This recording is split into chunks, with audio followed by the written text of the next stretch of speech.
Hello everyone, Steve Parr, Director of the Gwinnett Metro Baptist Network with this month's Parr Four. Welcome.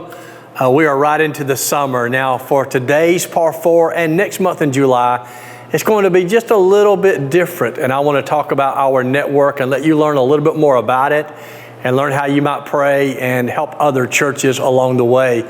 You know, I want to talk about us being post-pandemic, and when I say that, I'm not speaking politically or scientifically. I understand COVID is still out there. I'm just talking about the fact that we're now living in a new normal and we've learned how to adapt. And I've done some research about our churches and where we are.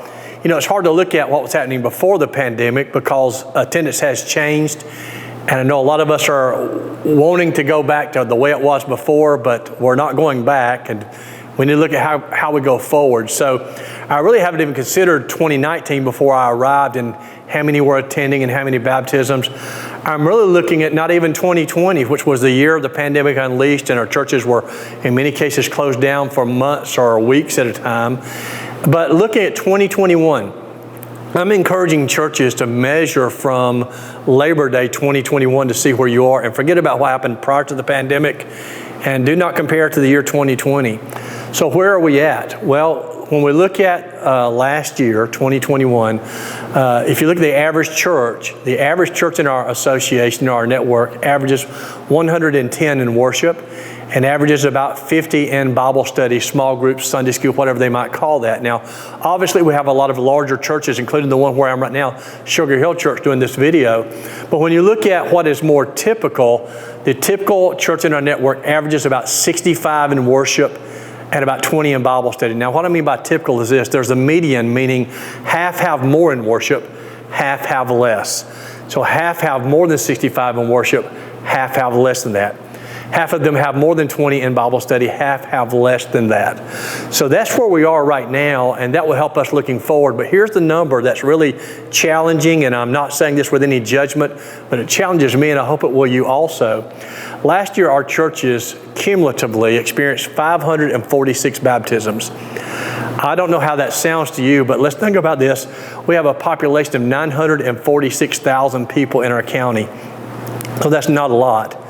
If you look at it in terms of an average, the average church baptized 3.8 or about 4 people, but again, a lot of larger churches. But when you look at the median number, here's where it gets really scary. Did you know the median or typical church in our network baptized 0? That means half baptized more than 0, but half baptized 0 or less. As a matter of fact, it was 52% of our churches did not see a baptism last year. And again, I know these are challenging days, but it's my goal that every church is thriving and missionally engaged and that we're seeing people come to faith in Christ. That number is consistent with the Southern Baptist Convention, where about half of our churches do not report any baptisms in a given year. But I don't think we should be satisfied with that. So as a network, we want you to know we're going to do anything and everything we can to help you to reach people and to be effective in leading your church. Now, we'll talk more about that in the coming weeks, and we do have plans to help with that. But I'll just close with this. Be sure you're keeping up what is available in our association to help you to be the best leader that you can be. And one of the best places is our Facebook group, Facebook Gwinnett Metro Baptist Network. Be sure you've joined that. Certainly we have a newsletter that comes out every month. You can go to our website, www.gwinnettmetro.net, and you can subscribe to that newsletter. It comes to your inbox monthly. And then certainly you could go to the website. Always you can call us and we'll send you anything and everything going on, because lots of good things are coming forth.